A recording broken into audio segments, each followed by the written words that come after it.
Donc, en synthèse, c'est ça que tu essaies de me signifier.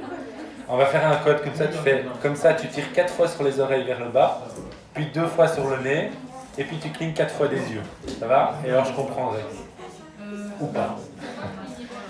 Alors, donc, c'est juste pour vous dire, voilà, vu que les réactions sont incomplètes, en travail d'ingénieur, donc un ingénieur chimiste, on va essayer de rentabiliser au maximum ces produits, hein, donc ces substances qu'on achète et tout qui coûtent de l'argent, et on veut essayer de produire au maximum les réactions. Ok? Et donc, vous voyez que si on fait des réactions qui sont toujours à l'équilibre comme ça, on n'obtient jamais tous les produits qu'on peut avoir. Et donc ce qu'on va faire, c'est qu'il y a des stratégies, et le Châtelier a découvert des lois qui permettent de favoriser ça. On va essayer de trouver des moyens de favoriser des réactions. Ok? Ou pas. En fonction, il y a certaines réactions, on ne veut pas les favoriser, on veut les défavoriser, donc il y a des moyens de le faire. Ça va? Alors, on va envisager une réaction de synthèse de l'ammoniac. Donc, synthèse de l'ammoniac, je vous donne l'équation. Donc, l'ammoniac, je vous rappelle, c'est NH3, excellent. Et pour le synthétiser, il y a trop de bruit là. On va, pour synthétiser, donc fabriquer du NH3, on va faire réagir de l'azote de l'air. Donc généralement, on isole l'azote de l'air pour qu'il soit pur, pour pas qu'il y ait d'autres réactions. Et on va le faire réagir avec H2. Ok? Et en faisant cette réaction, on obtient de l'ammoniac, donc NH3. Ces trois substances sont bien des substances gazeuses, donc c'est très bien pour nos constantes d'équilibre. Si on doit les calculer, on va pouvoir déterminer ça. Alors, on doit juste équilibrer ça. Donc comment est-ce que je fais pour équilibrer? Attendez, faut mettre 6, non? Donc, je mets combien? Alors, azote 1. On n'en a besoin que de 2. H2, 3. Donc comme ça, on en a 6. Et de l'autre côté, 2. Et comme ça, on a équilibré. Ça marche? Tout le monde sait toujours équilibrer une équation. Hein? Donc ne faites pas peur. Il y en a qui ne savent pas? Parce que ça, c'est hyper important. C'est bon pour tout le monde? Alors, on lit la suite. Si la réaction était complète avec 1 mole de diazote et 3 moles de dihydrogène, on s'attendrait à avoir de l'ammoniac. Alors, combien de grammes d'ammoniac? Il va falloir faire un petit calcul. Donc, on va le faire. J'ai oublié de mettre un truc, je vous rajoute un truc ici. On va voir après que ce sera utile, plus de l'énergie. Donc, ça veut dire que ça produit de l'énergie, cette réaction.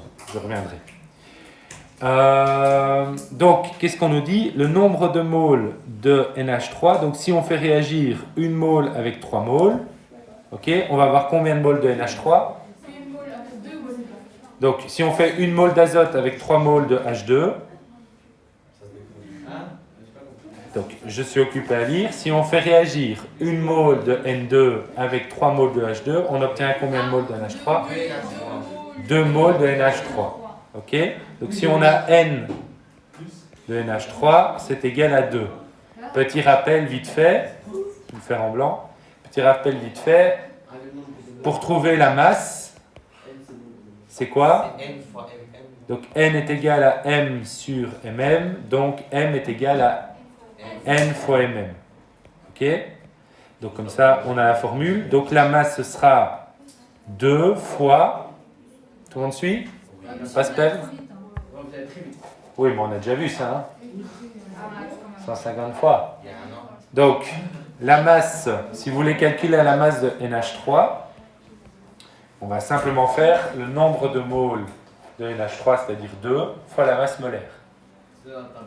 Ok, tableau périodique. N, c'est combien dans votre tableau périodique? Personne n'a son tableau périodique? Ah, ce serait bien. Oui. Ouais. Donc c'est 14 plus 1, donc ça fait 3 fois 1, donc 3. Donc ça veut dire 2 fois 17, ça fait 34 grammes. Ça va? Ok pour tout le monde? Ania, vous êtes concentrés hein, parce que...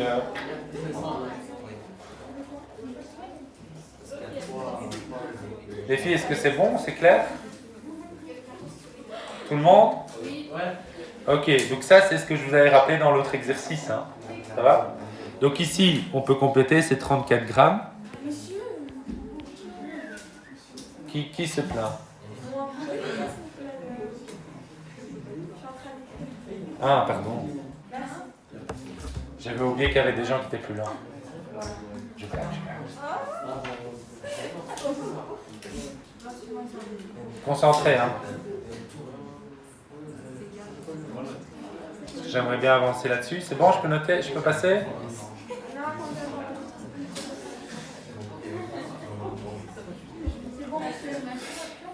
Alors, si jamais on vous demande un rendement, mais on va peu faire ça finalement, je vais faire autre chose, mais c'est assez simple, juste un bête rendement, comme ça vous savez.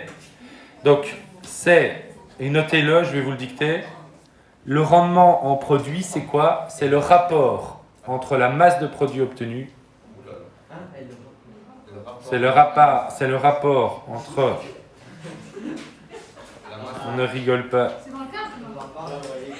c'est le rapport entre la masse de produits obtenus et la masse de produits théoriques. Et en pourcent. Donc, c'est le rapport entre la masse de produits obtenus. Mais regardez, hein, j'ai écrit au tableau, le rapport, ça veut dire diviser. Hein. Le rapport entre la masse de produits obtenus et la masse de produits théoriques. Ça va? Je vous le mets comme ça, vous l'avez au moins, mais on va faire autrement. Oui? La masse de produit. Donc, je sais pas, ici ton produit, c'est quoi? Il y a trop de bruit. C'est quoi le produit? Tania? NH3. Donc la masse de NH3 sur la masse de NH3. Mais donc, c'est la masse de NH3 vraiment obtenue sur celle qu'on pourrait obtenir théoriquement. Donc, ça veut dire, je vais le refaire ici que vous voyez un petit peu. Vous voyez que normalement, théoriquement, 0,25 aurait dû être produit. Donc ici, donc je vais le remettre en bleu. Obtenu, c'est 0,19. Théorique, je vais le mettre théorique, on aurait théoriquement ici dû avoir 0. Ok? C'est-à-dire moins 0,25. Donc ici, on aurait dû avoir plus 0,25 de l'autre côté. Donc ici, on aurait dû avoir, théorique, on aurait dû avoir 0,25 et 0,25. Tu vois? Et puis, de ton nombre de moles, tu trouves ta masse. Donc, la masse obtenue, c'est 0,25. Enfin, je fais mon calcul à partir de 0,25. Et donc, je fais le rapport entre les 0,6 et les 0,25. Ça va? Mais attention, entre la masse liée, il faut faire chaque fois le calcul. Ça va? Ça fait un peu long de faire ça. Mais théoriquement, voilà, on doit le faire parce que ça veut dire que vous devez refaire tout le calcul et refaire tous les rendements, etc. Ça fait un peu long. Il y a un autre moyen de le faire qui est un peu plus court, ok? Et qui utilise ce qu'on a vu, et je vais d'abord vous montrer ça. Alors, je reviens. Je me demande si je ne laisserai pas tomber ça, parce que...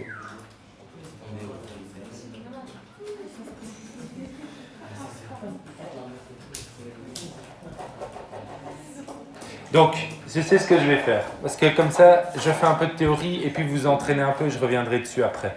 Ça va? Parce que je voudrais terminer un truc. Donc, vous voyez qu'il y a amélioration du rendement. Donc, vous prenez l'ammoniac. Voilà. Vous avez deux positions d'équilibre. Ok? Ça vous fera un petit entraînement, un petit exercice complémentaire. Donc, cela, c'est important que vous les fassiez pour vous entraîner. Ça va? Donc, vous allez me calculer... au lieu de me calculer les rendements, vous pouvez le faire, mais je voudrais que vous fassiez autrement. Je change un peu le cours, là, si vous voulez. je voudrais que vous me calculiez les KC pour les différentes situations. Pas les rendements. Ça va? Vous pouvez le faire en plus, mais c'est pas, ça va prendre beaucoup de temps et c'est pas très utile. Parce qu'en fait, avec les KC, vous irez beaucoup plus vite. Ok? Vérifiez une fois que vous savez calculer un rendement pour voir si c'est fait en théorie.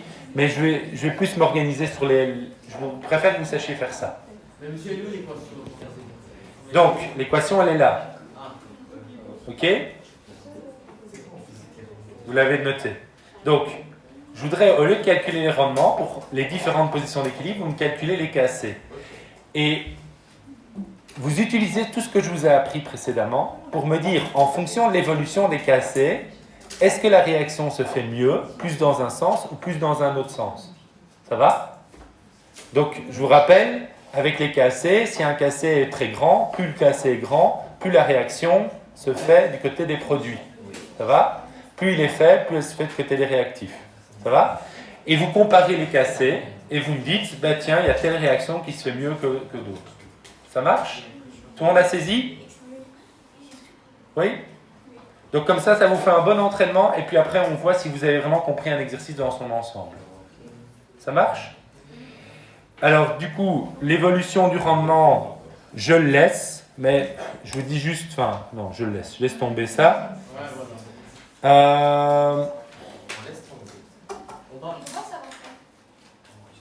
Non, en fait, je vais faire autrement. Je vais vous donner la réponse que vous allez devoir avoir sur le graphique et je vais en tirer des conclusions moi. Ça va? Je gagne un peu de temps parce que j'ai pas envie que ça prenne 3 heures. Il y a vraiment quelque chose que je dois faire avant. Donc en fait, si je fais un graphique du rendement en fonction de la quantité de produit, je vais avoir quelque chose comme ceci, une droite. Ok? Donc ça veut dire quoi dans cette réaction? Tout le monde suit? Et ça veut dire que plus je mets du produit au départ, plus le rendement de ma réaction, c'est-à-dire ma réaction va se faire dans le sens des produits. Ok?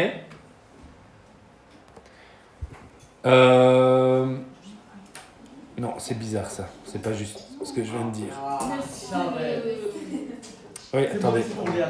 C'est parce que je prends des raccourcis, alors je dis c'est l'inverse. Ça veut dire laisser tomber ça. Non, parce que je voudrais... Je vais pas le faire avec le graphique. Je laisse tomber le graphique, mais je vais le faire avec le sens. Ok? On parle de graphique? Vous pouvez barrer le graphique, on va laisser tomber, puisqu'on a passé tout le rendement, on va laisser tomber. Parce qu'il y a quand même un truc que je veux que vous compreniez, on va le faire après. Quand on fait cette expérience, et vous allez le voir avec les résultats, plus j'augmente la quantité de réactifs, donc je vais mettre ça comme ça, plus le réactif augmente,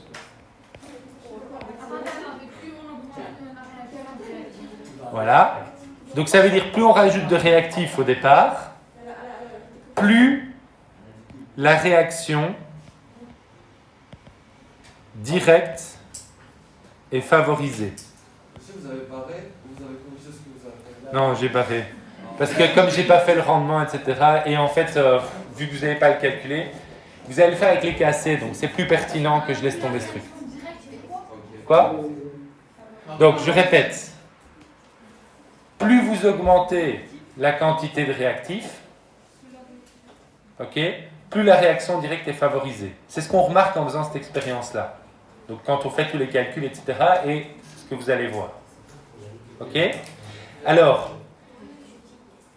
dans l'exercice, c'est pas mis, mais je vais le rajouter. On remarque quand on fait les expériences et qu'on change les températures, enfin si, c'est ici aussi, vous voyez, on change des paramètres, on change les températures, des machins. Vous allez avoir une conclusion, vous le ferez, hein, vous calculez vos KC, vous allez pouvoir en tirer les mêmes conclusions. Plus la température diminue, ok, plus on favorise le côté, je vais mettre le côté exothermique. Vous vous rappelez ce que c'est exothermique? C'est qui produit de l'énergie. Ok, donc qui produit de l'énergie vers l'extérieur. Ça veut dire une réaction exothermique, elle produit de l'énergie. Donc l'énergie est de quel côté dans ma réaction? Produit ou réactif? Produit. Donc ici, c'est une réaction exothermique ou endothermique? Donc, je répète ma question, est-ce que c'est une réaction exothermique ou endothermique? Celle qui est là au tableau. Exothermique puisqu'on produit de l'énergie. Donc, ça veut dire qu'on favorise le côté qui produit de l'énergie. Ok? Je vais reprendre tout ça, hein. Je vais reprendre tout avant la fin de l'heure. Et alors, troisième chose qu'on déduit de cette expérience, essayez de bien rester concentré parce que je note, je vais tout reprendre après, mais je note, mais il faut que vous ayez bien saisi un des trucs. Donc là, c'est une espèce d'introduction, ce qu'on en tire comme conclusion. Quand on diminue la pression, on remarque qu'on favorise le côté, donc le côté de la réaction hein, toujours, qui produit du gaz.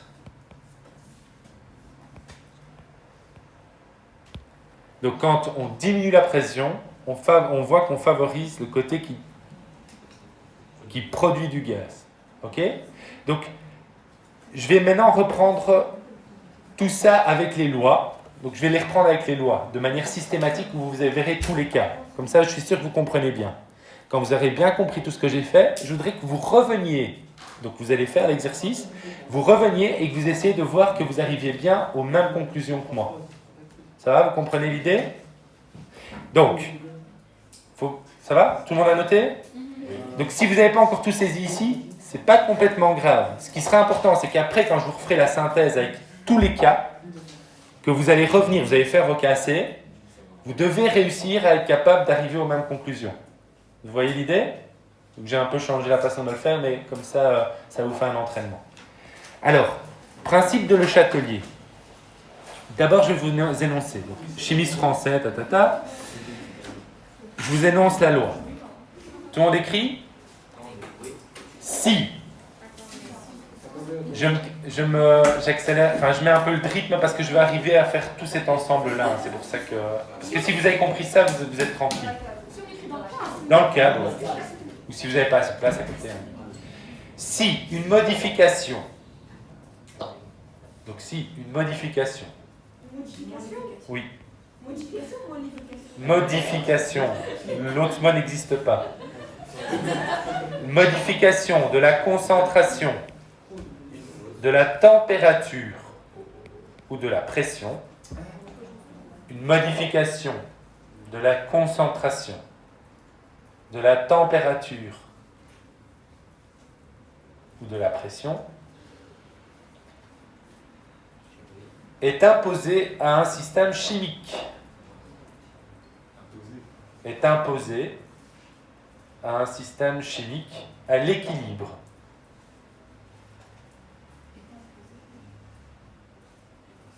Est imposée à un système chimique à l'équilibre. Virgule. Ça, c'est la condition. Hein. On ne va pas juste mettre une condition, après on doit dire ce qui se passe. Virgule. Il s'ensuit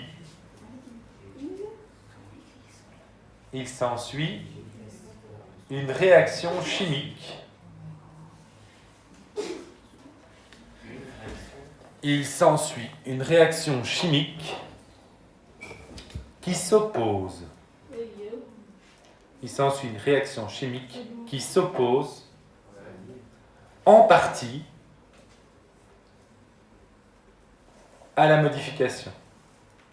Il s'ensuit une réaction chimique qui s'oppose en partie à la modification. Point. Encore? Oui. Faudrait ajouter cette phrase. Non, je voudrais que vous compreniez le sens. Le système évolue vers un nouvel équilibre. Qui s'oppose en partie à la modification. Le système évolue. Point. Le système évolue vers un nouvel équilibre.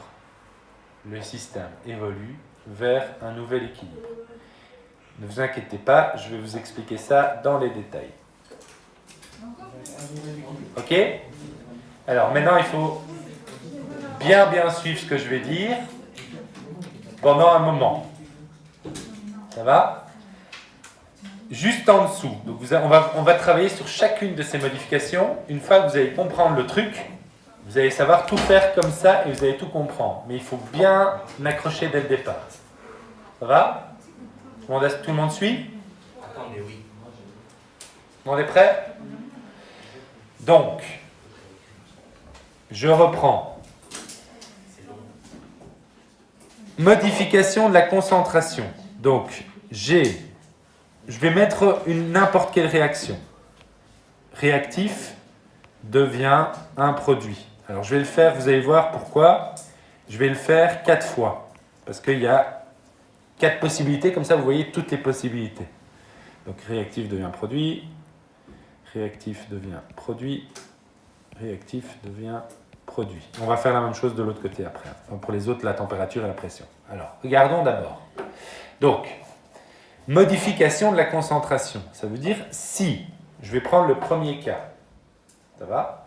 Si, je vais le prendre en bleu, la concentration des réactifs, donc je vais faire comme ça, concentration des réactifs augmente.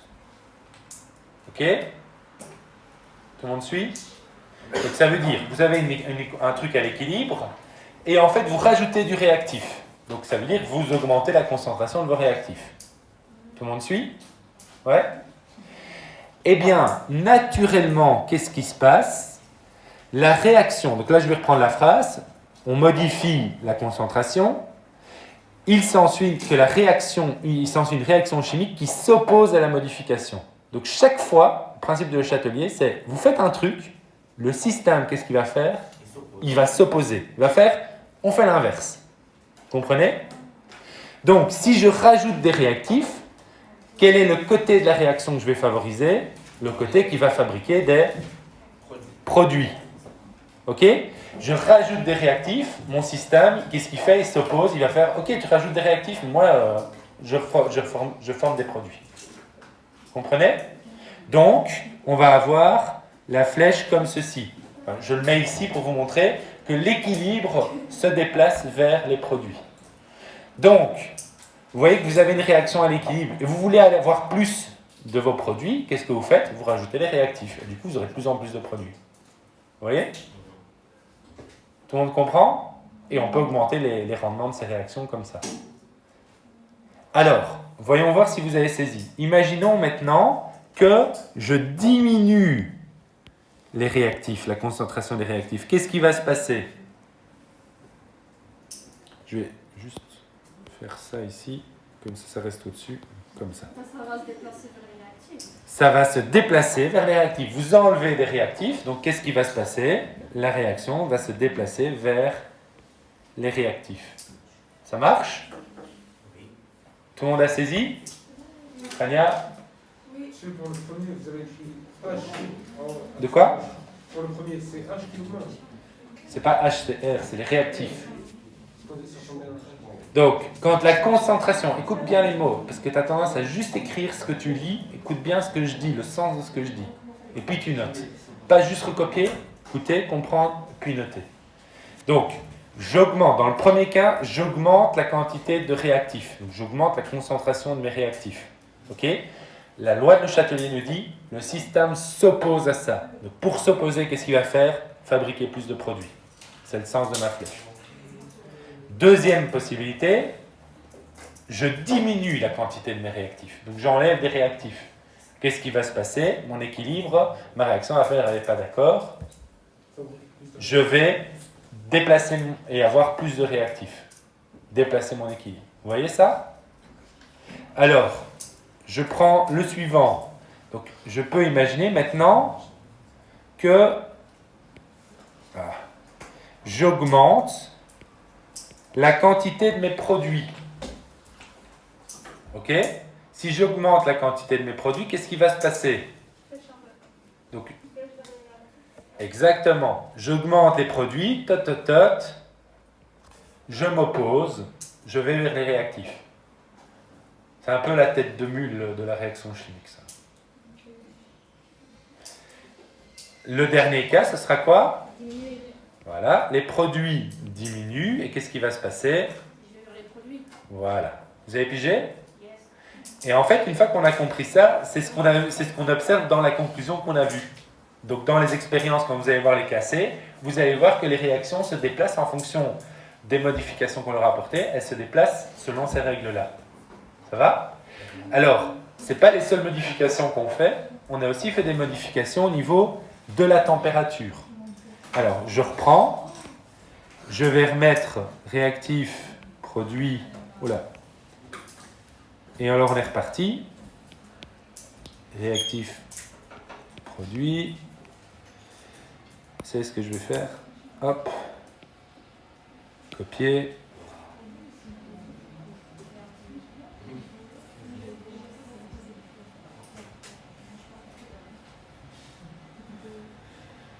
J'arrive. Hein. Vous pouvez déjà écrire vos 4. Je veux dire, c'est partout la même chose. Donc maintenant, je fais. Coller. Voilà. Coller. Coller. Voilà. Donc c'est le même principe. Hein. De quoi? Qu'est-ce que je me suis trompé? En haut aussi. Ah oui, je vais l'effacer. Hein. Ah, en haut. Là je vois RR, tac, tac. Voilà. Et là aussi. Donc, parce que j'ai tout copié. Là c'est bon? Encore un là. Voilà, ça c'est le problème quand on fait une faute, elle est partout. C'est bon? Allez, tu fais un copier-coller. Ça va? Tout le monde a fait son copier-coller? Alors, maintenant dites-moi. Donc ici je vais faire un copier-coller, mais il faudra rajouter quelque chose.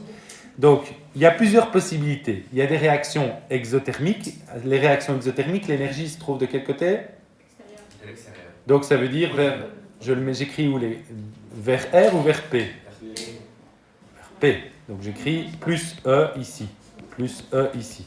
Ça va? Donc ça c'est mes réactions exo. Je vais faire mes réactions endo. Donc elles sont du côté des réactifs. Ça va? Vous voyez ça? Comme ça fait un petit rappel de ce qu'on a vu. Alors, imaginons maintenant, ça va être la même démarche, je vais mettre en bleu, que la température augmente. J'augmente la température. Qu'est-ce qui va se passer? Donc je chauffe le système, qu'est-ce qu'il va faire? Il va s'opposer à ça. Donc il va aller dans le sens, pas dans le sens où on produit de l'énergie, mais dans le sens où on n'en produit pas. Donc la réaction va se faire du côté des réactifs. Est-ce que tout le monde a saisi? Non. Donc je répète, si vous augmentez la température, ça veut dire que vous apportez de l'énergie. Donc qu'est-ce qu'elle va faire la réaction? Elle ne va pas produire encore de l'énergie. Elle va se déplacer, l'équilibre va se déplacer du côté opposé. Le côté opposé où il y a l'énergie, c'est le côté des réactifs. Voilà. Donc c'est l'équilibre de votre réaction va se déplacer comme ça. Tout le monde saisit?